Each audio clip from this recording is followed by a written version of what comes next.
Ditto. Very surprisingly, we have the Corrin coming out from Lima. Wait, I was about to say, yeah, it makes sense because Geist plays Corrin, but it's Lima playing Corrin. Okay. What is it with Bayo players also playing Corrin?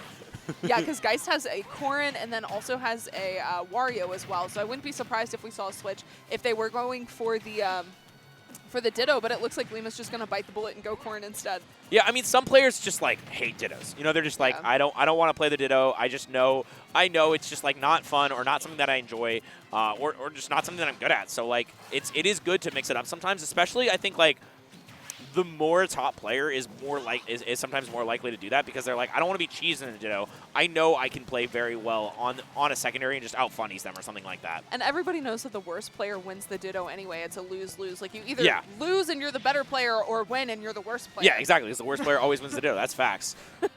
Oh, man. But nice back air to get out of that bad situation.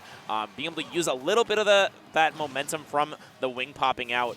And it is it is something where, you know, we're dead even here, and I like that. That's something that you don't get to punish a lot of times. You know, the afterburner kick on shield that goes straight through you, but the back air is just so giant from Corrin. Able to get that done and able to use that up air to clean up the stop jig bugs. Yeah, Corrin's not going to have a lot of like air mobility. She is pretty slow, but those hitboxes on her aerials are definitely going to pay off. Nice confirm there using fair into the pin, but up air is honestly, in my opinion, one of the best up airs in the game, and with Bayonetta being in the air so much, it's going to be great to kind of fish her out of there. But speaking of fishing, able to get that multi-jab to take that stock, sitting at 76 though, and with the kill power that Corrin has, you have to be super careful dealing with that pin. That fair pin would have killed. Oh yeah. Yeah, if you hit that exact tipper on it, it is massively powerful and something that we're probably going to see a lot of usage from Lima. Just really trying to snipe out that recovery, and the back air is also incredibly strong. Yeah, once again, trying to use the pin. It catches Bayonetta because she sits up. Yeah, she goes to the ledge like that. It just catches that angle so perfectly. And I think that's one of the reasons why Lima decided to pick this up. Perhaps has you know, played against another Corrin and just decided that this is the thing that they want to do. I mean, Shattuck possibly has done that to them a bunch of times, and maybe they're like, you know, I want to do that to somebody else. Fair. Tries to catch the roll there with the back air, but just a little too high and not able to find it. And Lima ready there for the witch time. Yeah, Corrin. I feel like Corrin is a character that stocks have been rising for in the recent times. You know, we've seen Neo and Shattuck just doing a lot of great stuff with this character. So I'm liking, you know, seeing a secondary one is definitely interesting. Did you get to see the money match at SmashCon? I didn't. I like heard about it, but I just heard Neo just got absolutely cooked. It was very funny. And then got absolutely cooked, and then what? Like top 8 of the tournament? Yeah, like did like, really, come on. really well. Oh, that's so funny. Right, but big damage here. Okay. Oh, no shot. Oh, the Dragon Fang coming out and just biting that Bayo. But sometimes you bite the bullet. Get out. Leave. Put Aaron on comms. You don't want Aaron on comms. You're just going to be gobbling glizzies the whole time. At least we only talk about it. We don't actually do it. True. Oh, man. These two players, you know, fighting it out here. You know, I know, like we said before, they are friends. They know each other pretty well. But Lima taking advantage of the matchup knowledge from a different angle, just like trying to use this Corrin. I think we saw a lot of good counterplay. I think the pin at the ledge was one of the strongest ones, as well as just the kill confirms and the up airs. I think those are the three main things I was noticing throughout the game that, you know, Lima was taking huge advantage of. So I'm interested to see if this is something that counterplay exists for in Geist toolkit, or it's just going to be more of Lima cleaning it up, turning this into a 3-0. Yeah, I love the angle that up air covers on Corrin. It's going to be really great for dealing for a lot of these approaches that we're seeing from Bayonetta. But again, like you said, just Lima's so consistent about hitting these 2 frames with the pin at the ledge, and that's going to be a huge problem for Geist if he's not able to figure out counterplay for it. Yeah, but right now, though, the neutral and the advantage state is just such a big problem for Geist, as Lima is, wow, okay, just killing so early, but also just it felt impossible for Geist to land. Not really a problem that Bayo has very often. I mean, but, you know, just knowing exactly what types of things she's looking for, as well as just how to catch her out for it. I mean, Lima just showcasing off his knowledge of the character as well as the matchup. Right, nice use of the pin there, not committing to the kick, not going to get witch time for it, but again, really good at getting these extensions with fair and just kind of keeping Geist in a place where he's not able to go for a lot of these aggressive combos using the ABK. Yeah, DIing out on that as well. Missing the tech, but I guess didn't matter. it's sometimes better not to tech when you know that it's like not going to send you into a place that you need to worry about. Because, you know, a lot of times when you do like hit that tech button, there is a risk that something happens and like you don't actually get sent at the wall. Like, what if that up B had just suddenly sent out? Then you're just buffering you're buffing your air dodge and you're dying instantly. So interesting choice there. Maybe it was a choice, maybe it was a miss. Hard to say. Ooh, ooh, bop. That was crazy. Bop, indeed. As just a really good way to get the kill. And we talked a lot about Lima, but Geist is the one being like, all right. You talk about Lima. Let me show you how it's done. Yeah, sorry I didn't talk during that. I was watching in awe. Yeah, exactly. Sometimes you don't always have to talk. Sometimes you gotta let the match speak for itself. As right now, Geist is the one doing the talking, but okay, good avoidance. Went low there with the ABK, not using it to go to ledge, and instead using the witch twist to ledge. I really like that. That's an adaptation that we haven't seen so far. But now, pick up, really good. But okay, also insane smash DI to get out of there. And this is looking super, super good for Geist right now, who just has to keep the momentum in his favor, not give anything too big up. But okay, yeah, the Dragon Lunge does get it done for Lima, who is still sitting at high percent. Geist doesn't really have too much work to do to get the stock, but I mean, we know Corrin has a lot of big combos, but we haven't seen Lima go for huge strings as of yet. Just getting a couple two pieces here and there. Yeah, for sure. Really love the movement that we're seeing from Geist. I think that's a big adaptation between Game 1 and Game 2. It seemed like Lima was really struggling to find that last kill, but again, sitting at 106. Oh, no! Not like this! Not like this. The Bayonetta SD. Well, he's no longer struggling to find the kill if you're going to SD, I guess. Yeah. You don't have to struggle, homie. I got you. I got you. That was very kind of him. Yeah. Geist is the real homie for that one. There's homie stocks, and then there's whatever that was. Yeah. Oh, the other duck hunt. What? He was hovering over duck hunt. I mean, I know that stage was legal in Smash 4, but thank God we're done with that one, man. That was messed up. I still remember, clips of like Ganondorf trying to get up to the top of the tree, and it just being like, all right, I can't even double jump up here. I have to up B to get to this tree. Ganondorf, poor Little Mac, bro. Oh yeah, I mean Little Mac too. Like both of them had the same problem. Oh man. Okay, we got Tekken music. He's probably gonna pick Karma. Yep. That's the classic. We know about him. Yep. Yeah. That's a good one. That's a good one for sure.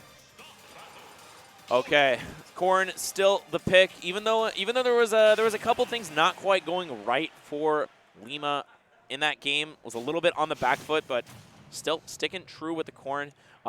These characters were, I think, released one right after the other in in Smash 4. I'm not sure if it was there was anybody in between them, but definitely DLC characters in Smash 4. And now main roster for this game.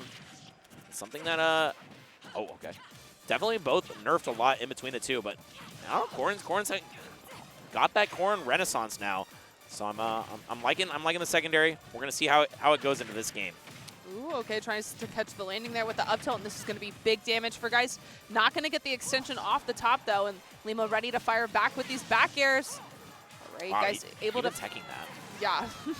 Able to find the retreat to the platform and just being really ambiguous with our landings here, trying to make it so we're not landing into like an up smash from Corrin, which could be pretty devastating. Yeah, and this managed to get the pin that pierced the stage, but Bayo is just survivable enough to not matter. Yeah, so sometimes you'll get the pin there that sticks them into the ledge, which is not the one you want. You want the one that kills. But okay, speaking of killing, finally getting the first witch time I think we've seen this set, and definitely gonna make that happen. But, oh, man, going so low and not hitting the tech. No way you make this back. Oh, my God, got the wall jump. Yeah, really good Wow, that's some Bayonetta stuff right there. Resource management there from Geist to make it back to the ledge, but Lima able to get that pin to take the stock, and now we're at even percent. But Geist going to go for this fair extension off the side and gets it. The Insane zero to death. Yeah, Man. I mean, he's really good about hitting those, but We saw it earlier too, and then we had the SD, so it has to be super super careful about that. I feel like it's like a tax the Bayonetta players have to pay. It's like you will SD 1% of the time, but also you can kill it 0. I'd say 10% of the time, honestly. 10% is probably a little bit more accurate, and is going to bat within, is definitely going to be fine making it back here as long as the pin does not connect. And nice attempted neutral air to pin. We've seen a couple fair and nair to pin attempts, but hasn't gotten the connections just quite perfectly. Maybe needs to go a little bit back to the lab for that one. But right now, it's just all Geist who needs not too much to get the stock. 115%. This is something where we're definitely in up tilt back air territory. And we see him going for it.